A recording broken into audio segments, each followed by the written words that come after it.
Good evening दोस्तों, कैसे हैं आप सब। आशा है कि आपका पेपर अच्छा जा रहा होगा। तो कल है साइंस का पेपर, तो हमने आप सबके लिए प्रीवियस ईयर क्वेश्चन लेके आए। तो आप सबको बस एक बार इनका रिवीजन करते चलना है। बाकी एग्जाम में हूबहू सवाल देखने को मिलेंगे यहाँ से। तो चलते हम लोग आज के पहले सवाल की ओर। तो हमारा पहला सवाल है, हाइड्रोजन जल में हाइड्रोजन तथा ऑक्सीजन की परमाणु संख्या का अनुपात क्या होता है। तो सबसे पहले आपको ये पता होना चाहिए कि जल का सूत्र क्या होता है। तो जल का सूत्र होता है H2O। जल का सूत्र होता है H2O। इसमें देखेंगे तो H2 का अनुपात 2 होता है और ऑक्सीजन का अनुपात 1 होता है। इस हिसाब से हम कह सकते हैं कि जल में हाइड्रोजन का जो अनुपात होता है 2:1 होता है।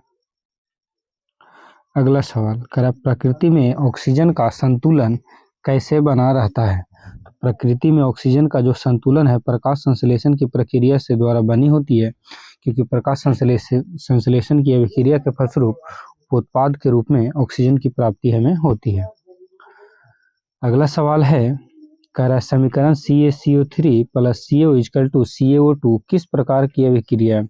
तो इसमें है कि एक बड़ा अणु 2 छोटे अणुओं में टूट रहा है, तो इसको कहते हैं हम लोग वियोजन या अपघटन अभिक्रिया।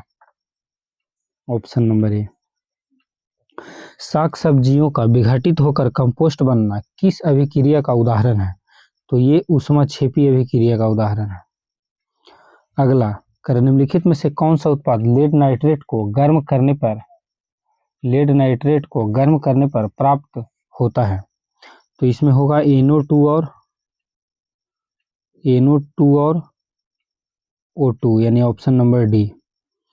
अगला है, निम्न में से कौन अवकारक है। तो इसका हो जाएगा ऑप्शन नंबर डी H2S। अगला सवाल है, कि श्वसन किस प्रकार की रासायनिक अभिक्रिया है। तो श्वसन एक प्रकार की ऊष्माक्षेपी अभिक्रिया है। अगला है, अभिक्रिया CuO + H2O किस प्रकार की रासायनिक अभिक्रिया है। तो ये विस्थापन अभिक्रिया। उपचयन वह प्रक्रिया है जिसमें ऑक्सीजन का संयोग, हाइड्रोजन का वियोग और इलेक्ट्रॉन का त्याग होता है। जब मैग्नीशियम फीता को जलाया जाता है तो उससे उत्पन्न आग की लौ किस रंग की होती है। तो चमकीला उजला। Zn + CuSO4 = ZnSO4 + Cu रासायनिक अभिक्रिया किस प्रकार की अभिक्रिया है। तो यह एक प्रकार की विस्थापन अभिक्रिया। एक जांच परख नली में लिए गए विलयन में एक लोहे की कील को डुबाया गया। आधे घंटे बाद यह देखा गया कि विलयन का रंग परिवर्तित हो चुका है। उस जांच परख नली में विलयन कौन सा विलयन था। तो उसमें कॉपर सल्फेट विलयन था। Na2SO4 + BaCl2 = BaSO4 + NH2NaCl उपयुक्त रासायनिक कौन सी अभिक्रिया है। तो इसका जो होगा ये एक द्विविस्थापन अभिक्रिया है। रासायनिक अभिक्रिया के दौरान किसी पदार्थ में ऑक्सीजन का संयोग क्या कहलाता है। तो उपचयन कहलाता है। रासायनिक अभिक्रिया के दौरान किसी पदार्थ में ऑक्सीजन का ह्रास होना क्या कहलाता है। तो यह अपचयन कहलाता है। जब किसी अभिक्रिया के समय किसी पदार्थ में ऑक्सीजन की वृद्धि होती है तो उसे निम्नलिखित में से क्या कहा जाता है। तो उसे उपचयन कहा जाता है। समीकरण 2H2 + O2 = 2H2O यह कैसी अभिक्रिया है। तो यह एक प्रकार की संयोजन अभिक्रिया है। अगला सवाल कह रहा है कि रासायनिक अभिक्रिया में भाग लेने वाले पदार्थ को क्या कहा जाता है। तो रासायनिक अभिक्रिया में भाग लेने वाले पदार्थ को अभिकारक कहा जाता है। सिल्वर क्लोराइड का रंग कैसा होता है। श्वेत। निम्न में से कौन सा ऑक्सीकरण की अभिक्रिया नहीं है। अवक्षेपण। निम्नलिखित में से कौन विस्थापन अभिक्रिया का एक उदाहरण है। तो Fe+ CuSO4 = FeSO4 + Cu। Silver iodide का रंग कैसा होता है। पीला। अभिक्रिया CaO + H2O = COH2 किस प्रकार की अभिक्रिया है। तो संयोजन अभिक्रिया। कौन सा युग्म एकल विस्थापन अभिक्रिया को प्रदर्शित करता है। तो AgNO3 और Cu। वह अभिक्रिया जिसमें आयनों का आदान प्रदान होता है क्या कहलाता है। तो द्विविस्थापन कहलाता है। Fe2O3 plus 2Al is equal to Al2O3 plus 2F निम्नलिखित में से किस प्रकार की अभिक्रिया है? तो यह एक प्रकार की विस्थापन अभिक्रिया है। 27 का जो सवाल है कि निम्नांकित में से किस धातु का विस्थापन उसके लवण के विलयन से लोहा के द्वारा होता है? तो यह होता है तांबा के द्वारा। अगला सवाल है कैथोड किरणों में क्या उपस्थित होता है? तो कैथोड किरणों में इलेक्ट्रॉन उपस्थित होता है। 29 नंबर का सवाल है एथिल अल्कोहल का व्यापारिक उत्पादन किस रासायनिक अभिक्रिया के द्वारा प्राप्त किया जाता है? तो किण्वन के द्वारा। अगला निम्नलिखित अभिक्रियाओं में से कौन सा अपघटन अभिक्रिया का एक उदाहरण है? इसका होगा 2KClO3 is equal to KCl plus 3O2। अगला सवाल है किसी अभिक्रिया में भाग लेने वाले पदार्थ को क्या कहा जाता है? तो अभिकारक। वह अभिक्रिया जिसमें उत्पाद के बनने के साथ साथ ऊष्मा भी उत्पन्न होती है वह क्या कहलाता है? तो वह ऊष्माक्षेपी कहलाता है। उपचयन वह अभिक्रिया है जिसमें होता है हाइड्रोजन का संयोग, इलेक्ट्रॉन की हानि और ऑक्सीजन का संकलन। अब चलते हैं अगले सवाल की ओर। अगला जो सवाल है जब सोडियम हाइड्रोक्साइड से जिंक की अभिक्रिया कराया जाता है तो कौन सा उत्पाद बनता है? तो इस दौरान Na2ZNO प्लस H2O बनता है। अगला है लिटमस विलयन बैंगनी रंजक होता है जो किससे निकाला जाता है? तो लिटमस को लाइकेन से प्राप्त किया जाता है। सोडियम कार्बोनेट के जलीय घोल में मिथाइल ऑरेंज का घोल मिलाने पर घोल का रंग परिवर्तित होकर कैसा हो जाता है? तो घोल का रंग परिवर्तित होकर पीला हो जाता है। अगला सवाल NaOH क्या है? तो NaOH एक क्षार है। निम्नांकित में से कौन प्रबल अम्ल है? निम्नांकित में से कौन प्रबल अम्ल है? तो इसका हो जाएगा D। H2SO4 HCl HNO3 सभी प्रबल अम्ल है। विद्युत अपघटन में इलेक्ट्रॉन मुक्त होता है। इलेक्ट्रॉन किस पे मुक्त होता है? एनोड पर। निम्नलिखित में से कौन सा आयन लिटमस पत्र को नीला कर सकता है? तो इसका जो जवाब होगा हाइड्रोक्साइड आयन। किस विलयन का उपयोग दीवारों को सफेदी करने के लिए किया जाता है? दीवारों की सफेदी में कैल्शियम हाइड्रोक्साइड का यानी COH2 का प्रयोग किया जाता है। बुझा हुआ चूना, बुझा चूना का सूत्र होता है कैल्शियम हाइड्रोक्साइड COH2। एक छात्र जांच प्रणाली में लिए सोडियम कार्बोनेट के तनु विलयन में सार्वभौम सूचक की कुछ बूंद मिलाता है तो निम्नलिखित में से कौन सा रंग उसको दिखेगा? तो हरा। अब अगला सवाल है खाद्य पदार्थ के डिब्बों पर जिंक के बजाय टीन का लेप होता है क्योंकि टीन की अपेक्षा जिंक अधिक अभिक्रियाशील होती है। कौन सा पदार्थ लाल लिटमस को नीला कर देता है? तो ये होगा क्षार, क्योंकि अम्ल नीले लिटमस को लाल करता है। जिंक तथा सल्फ्यूरिक अम्ल के बीच अभिक्रिया से निम्नलिखित में से कौन सी गैस निकलती है? Hydrogen gas. कौन सा प्राकृतिक सूचक है? हल्दी। बुझा हुआ चूना का सूत्र क्या होता है? COH2। अम्ल और क्षार आपस में अभिक्रिया करके क्या बनाते हैं? तो लवण बनाते हैं, और जल भी लवण के साथ साथ। निम्नांकित यौगिकों में से कौन सा अम्ल है? H2SO4। अधातु के ऑक्साइड होते हैं अम्लीय। निम्नांकित में से कौन क्षारीय ऑक्साइड है? Na2O। निम्न में कौन सा भस्म नहीं है? सोडियम क्लोराइड, क्योंकि ये लवण है। अमोनिया क्लोराइड का जलीय विलयन कैसा होगा? तो अमोनिया क्लोराइड का जो है जलीय विलयन वो अम्लीय होगा। अगला सवाल 22 नंबर का सवाल है निम्नलिखित में से कौन संक्षारक अम्ल है?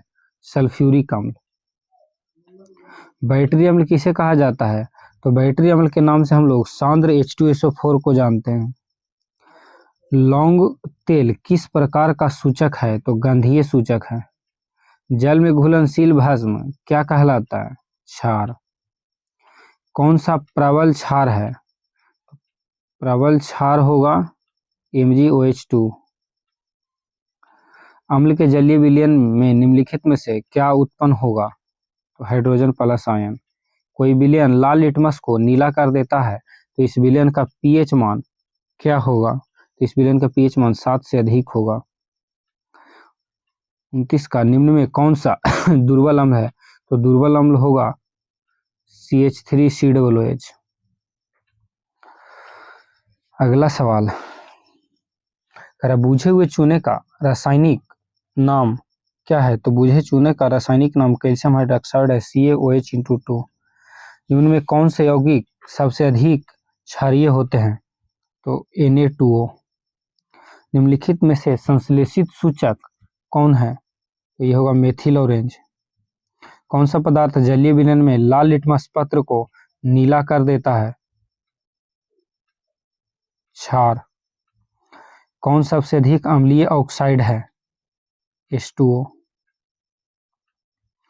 अब चलते हैं अगले सवाल की ओर। अगला सवाल है कि कह रहा है कोई विलयन लाल लिटमस को नीला कर देता है, इसका पीएच मान संभवतः क्या होगा? तो इसका पीएच मान 10 होगा। उदासीन विलयन का पीएच मान कितना होता है? इसका 7 होता है। बेकिंग पाउडर का अनुसूत्र क्या होता है? NaHCO3 sodium bicarbonate. कह रहा निम्नलिखित में से पीएच का कौन सा मान क्षारक विलयन का मान देता है? तो इसका हो जाएगा ऑप्शन नंबर डी 13। अम्लीय विलयन का पीएच मान क्या होगा? तो अम्लीय विलयन का पीएच मान 7 से कम होता है। अम्लीय ऑक्साइड के विलयन का पीएच मान क्या होगा? 7 से कम। कौन प्रबल अम्ल है? तो प्रबल अम्ल सभी इसमें से प्रबल अम्ल है। 8वां जो है ऑक्जेलिक अम्ल का प्राकृतिक स्रोत निम्नलिखित में से क्या है? तो ऑक्जेलिक अम्ल पाया जाता है टमाटर में। लवण Na2CO3 का जलीय विलयन का पीएच मान क्या है? 7 से अधिक। कोई विलयन नीले लिटमस पत्र को लाल कर देता है, तो इसका विलयन संभवतः कितना होगा? तो इसका विलयन 6 होगा। हमारे शरीर के पीएच मान कितना होता है? हमारे शरीर का पीएच मान 7 से 7.8 होता है।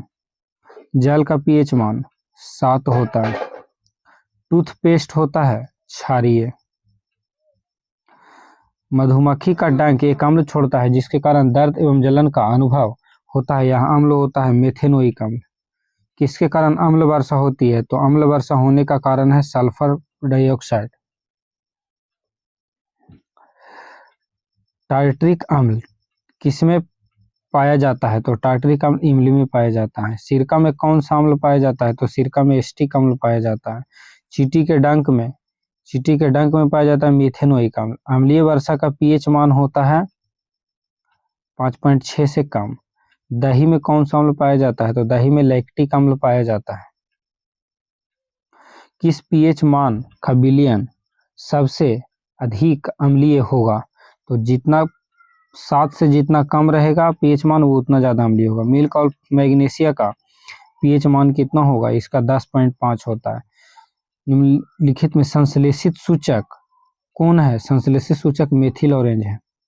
शुद्ध जल का पीएच मान होता है 7। कौन सबसे प्रबल अम्ल है? तो HI। किस पीएच मान वाला विलयन सबसे अधिक क्षारीय होगा? तो इसका होगा 11 ऑप्शन के अनुसार।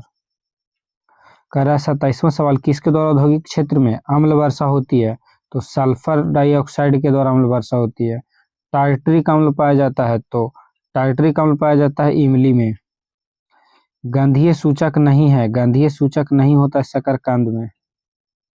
चींटी के डंक में कौन सा अम्ल पाया जाता है? तो मेथेनोइक अम्ल पाया जाता है।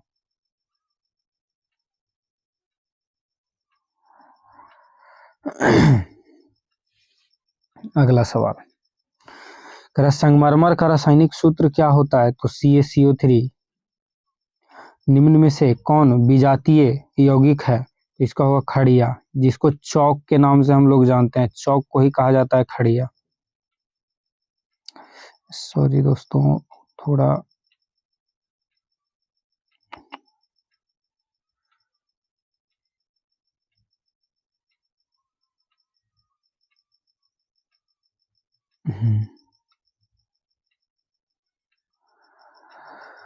अगला सवाल है, कह रहा है कि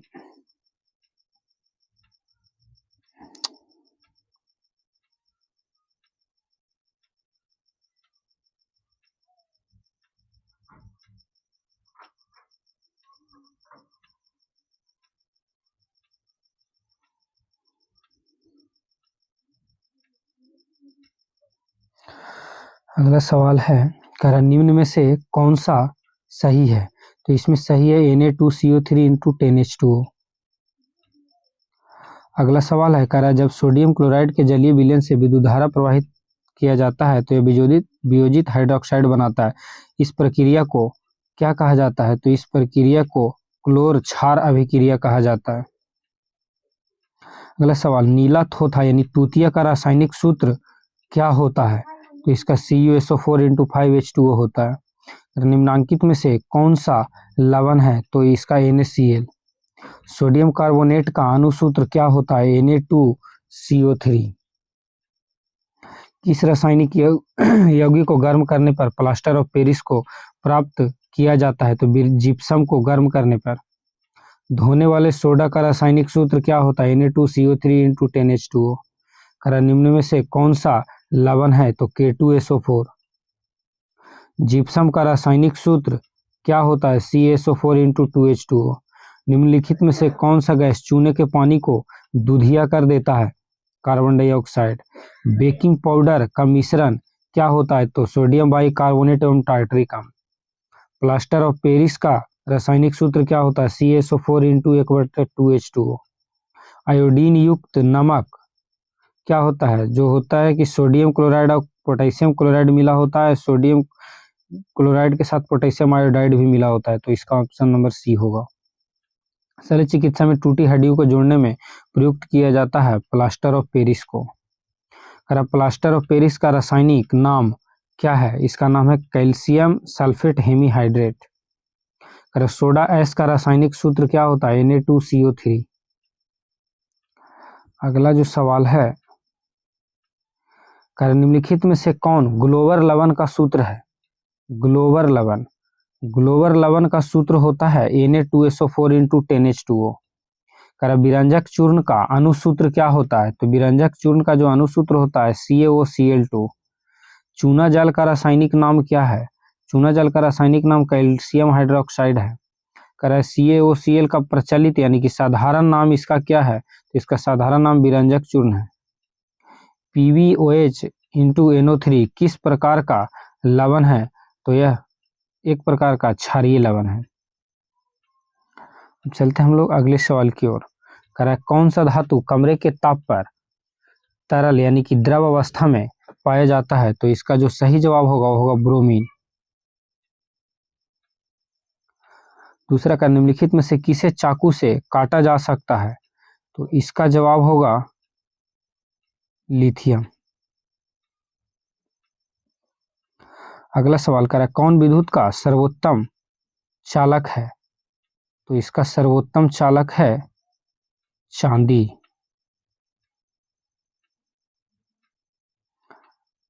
नहीं, लेकिन चांदी, हाँ ठीक है। निम्नलिखित में से कौन उपधातु है? तो इसका होगा Sb, स्ट्रांसियम इसको बोलते हैं।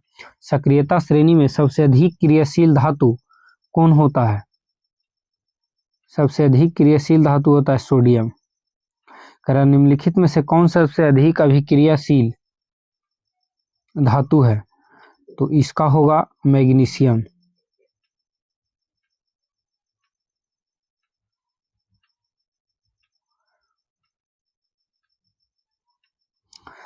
अगला 7वें नंबर का है, निम्नलिखित में से किस धातु का गलनांक सबसे कम होता है? तो सोडियम का गलनांक सबसे कम होता है।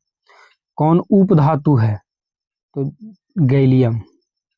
कौन सी अधातु विद्युत का सुचालक होती है? ग्रेफाइट। कौन धातु सबसे भारी होता है? यूरेनियम, ऑप्शन के हिसाब से। निम्नलिखित में से कौन सबसे कम अभिक्रियाशील धातु है? आयरन यानी लोहा। किस धातु को चाकू से सरलता से काटा जा सकता है? सोडियम को। कौन सा उत्कृष्ट तत्व है? ऑर्गन। कमरे के ताप पर द्रव अवस्था में रहने वाली धातु कौन सी है? पारा।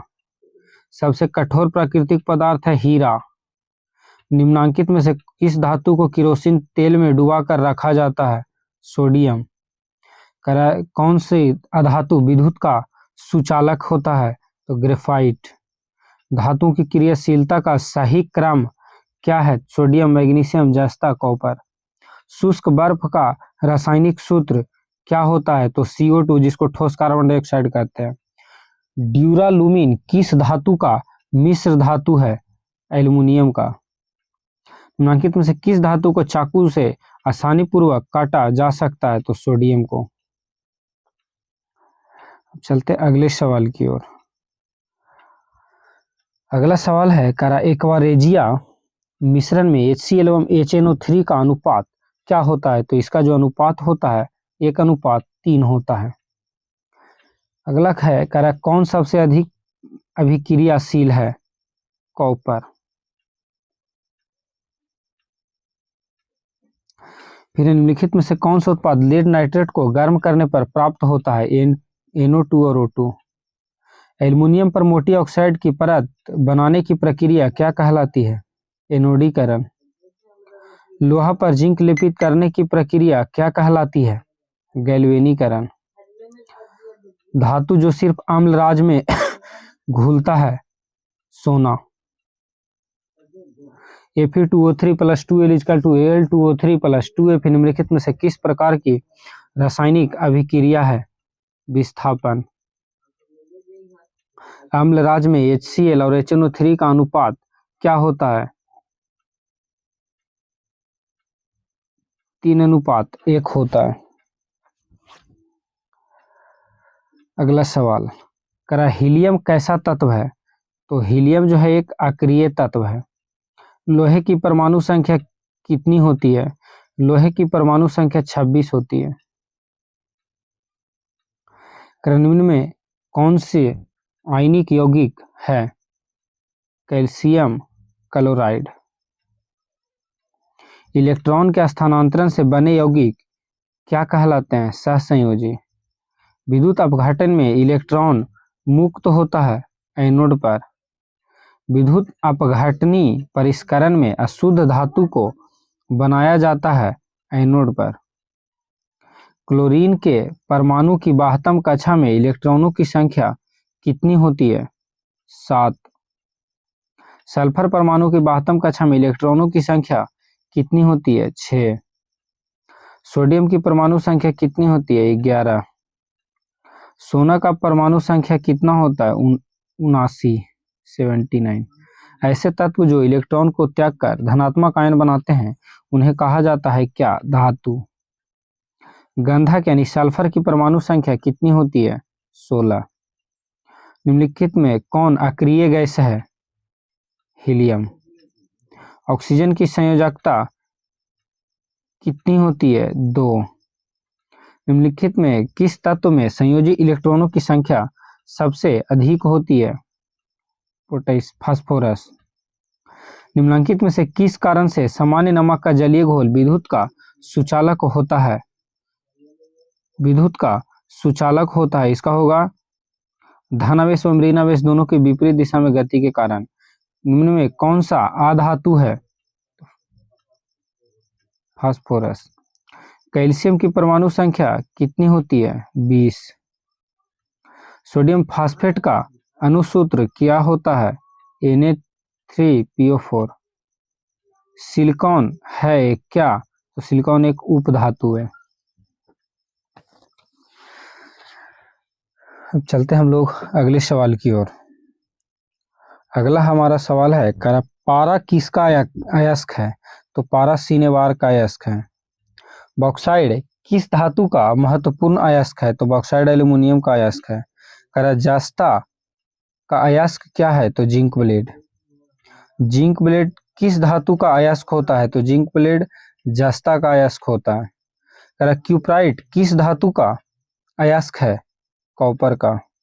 मिश्र धातु जिसमें 90% कॉपर और 10% टिन हो तो इसका नाम क्या होगा? कांसा।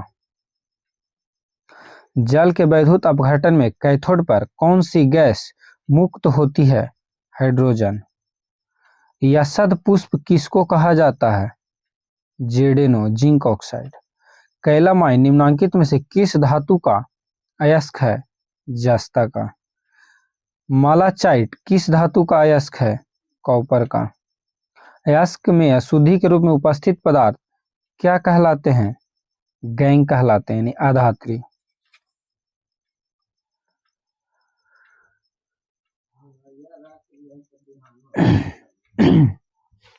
अगले सवाल की ओर हम लोग चलते हैं। अगला जो सवाल है हमारा, करा सीसा और टीन के मिश्र धातु को क्या कहते हैं? तो सीसा और टीन के मिश्र धातु को हम लोग कहते हैं गन मेटल। करा पीतल क्या है? तो पीतल एक प्रकार का मिश्र धातु है। लोहा एवं इस्पात को जंग से सुरक्षित रखने के लिए उस पर किस धातु की पतली परत चढ़ाई जाती है? जिंक की। लोहे की फ्राइंग पैन को जंग से बचाने के लिए कौन सी विधि उपयुक्त होती है? तो जिंक की परत चढ़ाकर। स्टेनलेस स्टील में लोहा एवं कार्बन के अलावे अन्य कौन से तत्व पाए जाते हैं? तो निकेल और क्रोमियम। आभूषण बनाने वाला सोना कितने कैरेट का होता है? 22 कैरेट का। ऐसे आभूषण बनाने वाला सोना ऑप्शन में नहीं दिए गए, इसलिए 18 कैरेट का होता है, क्योंकि 18 कैरेट का सोना है जो 75% शुद्ध सोना होता है। करा तांबा एवं टीन के मिश्र धातु को क्या कहते हैं? कांसा। सिलिकॉन है एक क्या? उपधातु। शुद्ध सोना कितने कैरेट का होता है? 24 कैरेट का। कौन सा धातु सर्वाधिक तन्य होता है? तो सोना सबसे ज्यादा तन्य होता है। सोने में कौन सी धातु मिलाकर मिश्र धातु तैयार किया जाता है?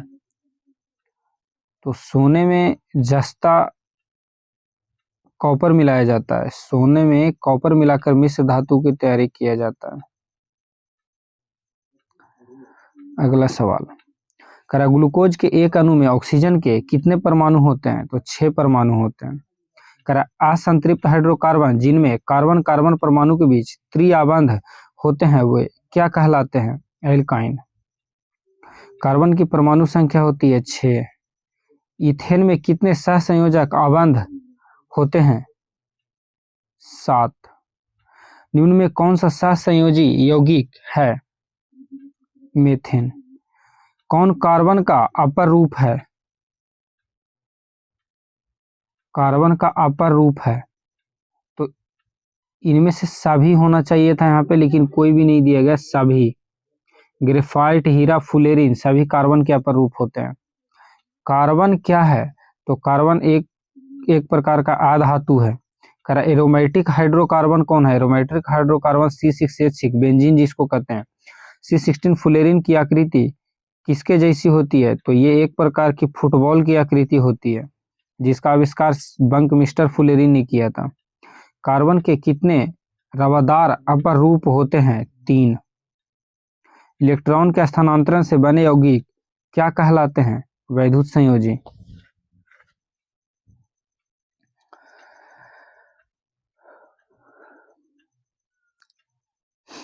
अगला सवाल है, करा एथेन का आणविक सूत्र C2H6 है। इसमें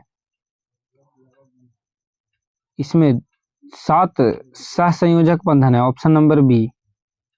करा CHO अभिक्रियाशील मूलक है किसका? एल्डिहाइड का। COOH अभिक्रियाशील मूलक को क्या कहा जाता है? एल्डिहाइड।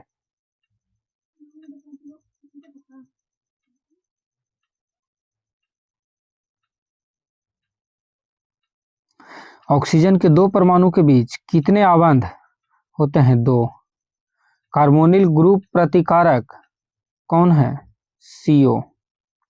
कार्बोनिल समूह को सूचित किया जाता है किससे? COOH द्वारा। एल्काइन श्रेणी के सदस्यों का सामान्य सूत्र क्या होता है? CnH2n-2। एल्डिहाइड श्रेणी के सदस्यों का क्रियाशील मूलक क्या होता है? CH+O। एक अणुसूत्र परंतु विभिन्न संरचना सूत्र वाले यौगिक क्या कहलाते हैं? समावयवी। प्रोपेन में उपस्थित प्रकार्यात्मक समूह है क्या? C+O। प्रोपेन का आणविक सूत्र C3H8 है। इसमें 10 सहसंयोजक आबंध है। कौन सा असंतृप्त हाइड्रोकार्बन है? कौन सा असंतृप्त हाइड्रोकार्बन है? तो C2H4। करा कौन सा कार्बन यौगिक सबसे अधिक अभिक्रियाशील है? C2H4। एथेनॉल का क्रियाशील मूलक क्या है? OH, क्योंकि OH जो है अल्कोहल का ग्रुप होता है। कार्बोक्सिलिक एसिड समूह है COOH। एथिल अल्कोहल का IUPAC नाम क्या होता है? एथेनॉल। मेथेनोइक अम्ल का सामान्य नाम क्या है? फॉर्मिक अम्ल। एक अणुसूत्र परंतु विभिन्न सूत्र वाले यौगिक क्या कहलाते हैं? समावयवी। ब्यूटेन के कितने समावयवी संभव हैं? 2। CnH2n किसका एक सामान्य सूत्र है? एल्कीन का। पेंटेन पेंटेन में कितने संरचना समावयवी संभव हैं? तो 3।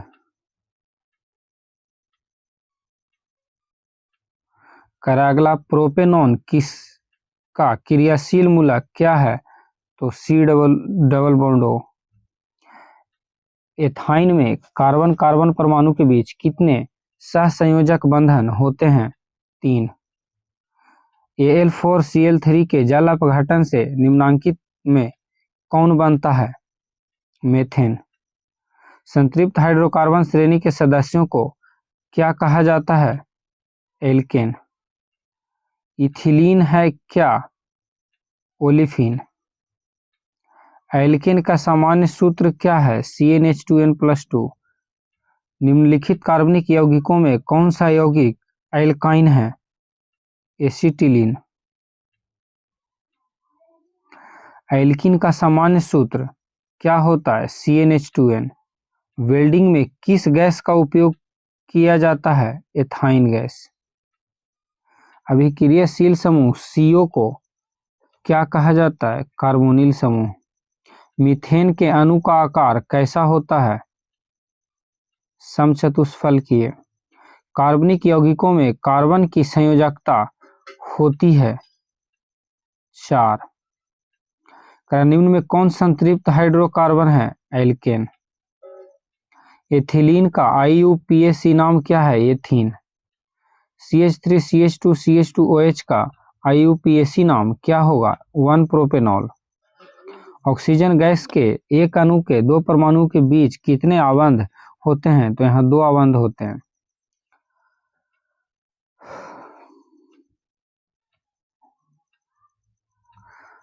अगला सवाल है अमोनिया के अणु में नाइट्रोजन एवं हाइड्रोजन के परमाणुओं की संख्या कितनी होती है? 1:3। वनस्पति तेलों में होती है लंबी असंतृप्त हाइड्रोकार्बन श्रृंखलाएं। कैल्शियम कार्बाइड जल के साथ अभिक्रिया करके क्या देता है? एथाइन। अल्कोहल में कौन सा तत्व उपस्थित नहीं होता है? नाइट्रोजन। डालडा में उपस्थित वसा अम्ल किस प्रकृति का होता है? संतृप्त। अगला है इथाइल अल्कोहल का अणुसूत्र क्या होता है? तो इसका अणुसूत्र C2H5OH होता है। अगला है कि वायुमंडल में CO2 गैस की उपस्थिति कितनी है? तो 0.03%। एसिटिक अम्ल का IUPAC नाम क्या है? एसिटिक अम्ल का IUPAC नाम होता है एथेनोइक अम्ल। अगला है निम्नलिखित में से कौन से यौगिक ईंधन के रूप में इस्तेमाल किया जाता है? तो एथेनोइक अम्ल। कमरे के ताप पर द्रव कौन होता है? तो कमरे के ताप पर द्रव एथेनॉल होता है। आयोडीन को किस द्रव में घोलने से टिंचर आयोडीन बनता है? एथिल एल्कोहल में। जब एथेनॉल को सांद्र H2SO4 के साथ गर्म किया जाता है तब क्या बनता है? C2H6। शराब के रूप में किसका उपयोग किया जाता है? एथेनॉल का। टिंचर आयोडीन विलयन बना होता है एथिल एल्कोहल में। कौन सा कमरे के ताप पर द्रव है? एथेनॉल। बेंजीन सांद्र सल्फ्यूरिक अम्ल की उपस्थिति में नाइट्रिक अम्ल से अभिक्रिया करके क्या बनाता है? नाइट्रोबेंजीन। निम्न में कौन सा यौगिक ईंधन के रूप में इस्तेमाल किया जा सकता है? एथेनॉल।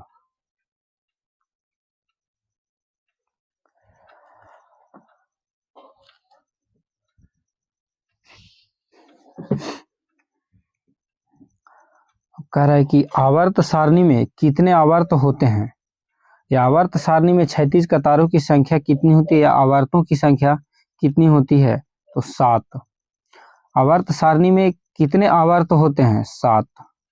आधुनिक आवर्त सारणी में वर्गों की संख्या कितनी होती है? तो वर्गों की संख्या 18 होती है। आधुनिक आवर्त सारणी में वर्गों की संख्या 18 होती है। सबसे अधिक अभिक्रियाशील कौन होता है? कॉपर। आवर्त सारणी के शून्य समूह का तत्व है हीलियम। आवर्त सारणी के उदाग्र स्तंभों को क्या कहा जाता है? वर्ग। 1 पिकोमीटर किसके बराबर होता है? 10⁻⁻12 मीटर के। आधुनिक आवर्त सारणी के अनुसार तत्वों का गुणधर्म परमाणु संख्या का आवर्ती फलन होता है। आधुनिक आवर्त सारणी में बाईं से दाईं ओर जाने पर परमाणु का जो आकार होता है वो घटता है। किसी कोष में इलेक्ट्रॉन की अधिकतम संख्या होती है 2n²। आवर्त सारणी के प्रथम वर्ग के सदस्य को क्षार धातु कहा जाता है। आधुनिक आवर्त सारणी की क्षैतिज कतारें निम्न में से क्या कहलाती है? आवर्त। कौन सा उपधातु है? तो स्ट्रांसियम, गैलियम। इसमें से क्या होता है थोड़ा सा ध्यान नहीं आ रहा है, तो इनमें से सभी तीनों के तीनों उपधातु ही हैं। निम्नलिखित में से कौन अक्रिय गैस है? हीलियम। कौन सा उत्कृष्ट तत्व है? ऑर्गन। सिलिकॉन है एक क्या? उपधातु। ओजोन के एक अणु में ऑक्सीजन के परमाणुओं की संख्या कितनी होती है? तो इसमें 3 परमाणु होते हैं। ओजोन का सूत्र होता है O3 और ओजोन से सड़े हुए मछली की गंध आती है। लोहे की परमाणु संख्या होती है 26। मेंडलीफ आवर्त द्वारा छोड़े गए आवर्त सारणी में रिक्त स्थानों के बाद निम्नलिखित में से कौन सा पद स्थापित किया गया? फास्फोरस। आवर्त सारणी के किसी आवर्त के तत्वों में कौन सा गुण समान होता है? तो कक्षों की संख्या। आवर्त सारणी के प्रत्येक आवर्त का अंतिम सदस्य एक निष्क्रिय गैस होता है। किसी तत्व में 2 शेल हैं और दोनों ही इलेक्ट्रॉनों से पूर्णतः भरे हुए हैं तो वह तत्व होगा नियॉन। निम्नलिखित में से कौन सा तत्व आसानी से इलेक्ट्रॉन का त्याग नहीं कर सकता है? तो आयरन। निम्न में किस तत्व में संयोजी इलेक्ट्रॉनों की संख्या सबसे अधिक होती है? फास्फोरस में। निम्नलिखित में से किससे इलेक्ट्रॉन को बाहर निकालना सबसे आसान होता है? एम से। द्वितीय आवर्त में तत्वों के लिए कौन सा सेल बाह्यतम होता है? L shell. आवर्त सारणी के प्रथम आवर्त में तत्वों की संख्या कितनी होती है? 2। सल्फर के संयोजी सेल में इलेक्ट्रॉनों की संख्या कितनी होती है? 2। निम्नांकित संकेतों द्वारा व्यक्त किए गए तत्वों में कौन सा धातु है? तो इसमें होगा बी। कौन सा तत्व सबसे अधिक क्रियाशील हाइड्रोजन है? फ्लोरीन। निम्नलिखित तत्वों में किसकी आयनन ऊर्जा अधिकतम होती है? क्लोरीन की। पोटेशियम की परमाणु संख्या 19 है, इसकी संयोजकता क्या होगी? 1। बोरान का परमाणु भार क्या है? 11। फ्लोरीन की परमाणु संख्या कितनी है? 9। ऑक्सीजन का परमाणु भार होता है 16। बोरान एवं एल्यूमिनियम आवर्त सारणी के किस वर्ग के तत्व हैं? तो वर्ग 13 के तत्व हैं। कार्बन आवर्त सारणी के किस वर्ग का सदस्य है? 14वें वर्ग का। आधुनिक आवर्त सारणी में दाईं से बाईं ओर जाने पर परमाणु का आकार क्या होता है? तो बढ़ता है, और बाएं से दाएं जाएगा तो घटेगा। आवर्त सारणी के किसी समूह के सभी तत्वों की संयोजकता क्या होती है? समान होती है। एक तत्व का इलेक्ट्रॉनिक विन्यास 2 8 7 है। इस तत्व की परमाणु संख्या क्या है? तो 17। मैग्नीशियम के परमाणु संख्या 12 है। इसकी संयोजकता क्या होगी? तो इसकी संयोजकता 2 होगी। आवर्त सारणी के तृतीय वर्ग में तत्वों की संख्या कितनी होती है? 8। सोडियम का परमाणु संख्या कितना होता है? 11। कौन उपधातु है? एस। मैग्नीशियम आवर्त सारणी के किस समूह का सदस्य है? समूह 2 का। जल में डुबाकर रखा जाता है किसको? श्वेत फास्फोरस को। कौन सा समूह डोब्रेनर त्रिक बनाता है? Calcium, strontium, beryllium. इनमें किस तत्व में संयोजक इलेक्ट्रॉनों की संख्या सबसे अधिक होती है? फास्फोरस में। संकेतों द्वारा व्यक्त किए जाने वाले तत्वों में कौन सा तत्व धातु है? तो इसमें कार्बन धातु है। तो आज के इस सवाल के साथ हमारा आज का वीडियो समाप्त होगा। तो आशा है आपको हमारा कंटेंट अच्छा लगा तो हमारे चैनल को लाइक शेयर और सब्सक्राइब कीजिए। धन्यवाद।